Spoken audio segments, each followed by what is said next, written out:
Hey, happy Wednesday. How are you guys today? We're going to be in Acts chapter 7, verses 1 through 43. So get ready. Here we go. Then the high priest said, and they're speaking to Stephen, "Are these things true?" So Stephen replied, "Brothers and fathers, listen to me. The God of glory appeared to our forefather Abraham when he was in Mesopotamia before he settled in Haran. And he said to him," God said to Abraham, "Go out from your country and from your relatives and come to the land I will show you."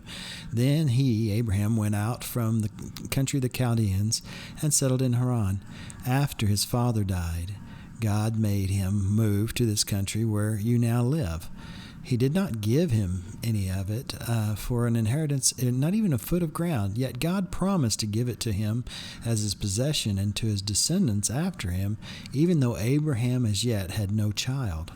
But God spoke as follows: "Your descendants will be foreigners in a foreign country, whose citizens will enslave them and mistreat them for 400 years. This was Egypt. But I will punish the nation they serve as slaves," said God, "and after these things they will come out of there and worship me in this place." Then God gave Abraham the covenant of circumcision, and so he became the father of Isaac, and circumcised him when he was 8 days old. And Isaac became the father of Jacob, and Jacob of the 12 patriarchs.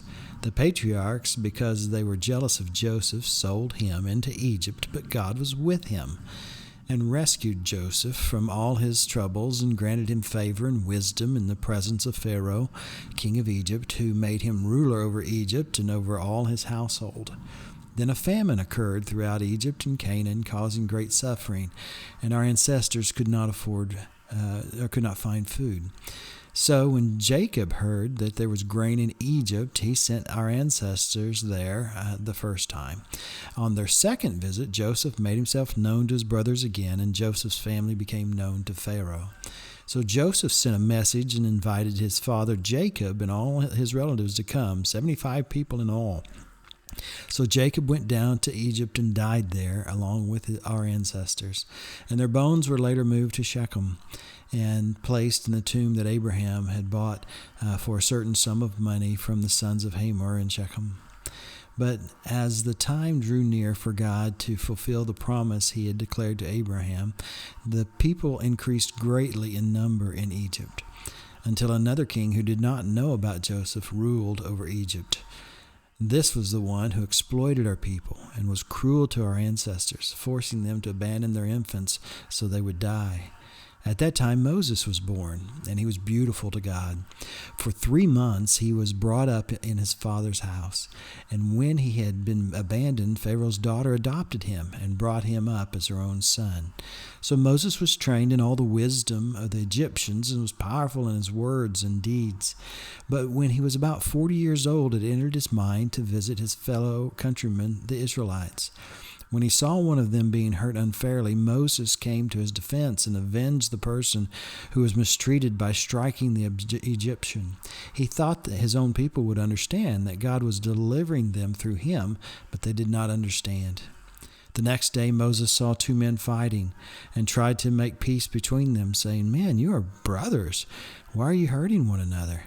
But the man who was unfairly hurting his neighbor pushed Moses aside, saying, "Who made you a ruler and judge over us? You don't want to kill me the way you killed the Egyptian yesterday, do you?" When the man said this, Moses fled and became a foreigner in the land of Midian, where he became the father of 2 sons. After 40 years had passed, an angel appeared to him in the desert of Mount Sinai in the flame of a burning bush.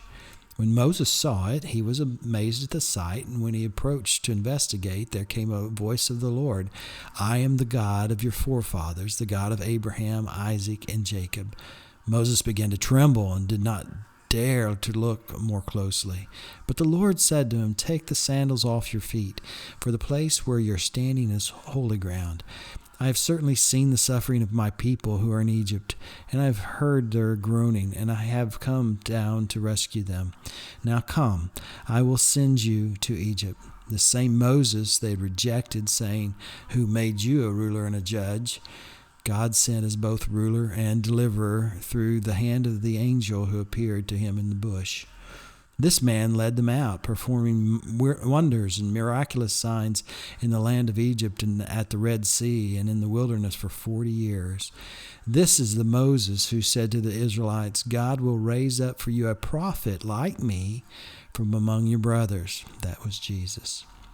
Verse 38, this is the man who was in the congregation in the wilderness with the angel who spoke to him at Mount Sinai and with our ancestors, and he received living oracles to give to you.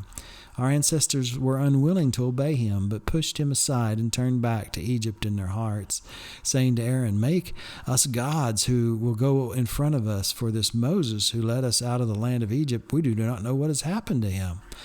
At that time they made an idol in the form of a calf, brought a sacrifice to the idol, and began rejoicing in the works of their hands.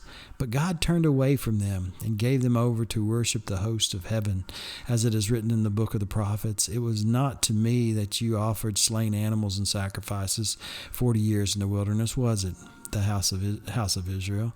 But you took along the tabernacle of Moloch and the star of God Rephaim, the images you made to worship, but I will deport you beyond Babylon.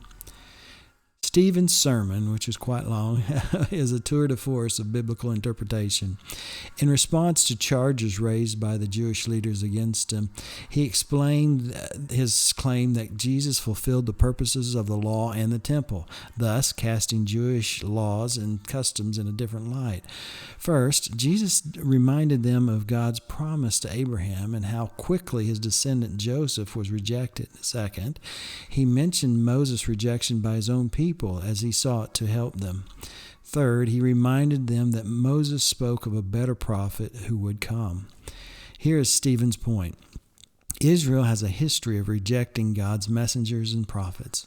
So, as they held him on trial for blasphemy, he wanted them to see that they were blasphemers for rejecting Jesus, just like their ancestors who often rejected God's chosen messengers. God the Son had himself come in the flesh to save his people. Rejecting him is a rejection of God's work in the most egregious way. So the question for today is, why is Stephen's point about rejection of God's prophets and God's Son, why is that point so important for how we read and understand the Bible, specifically the Old Testament? Wow, that's a lot for today. Thanks for sticking with me. I hope you have a wonderful day. I love you guys.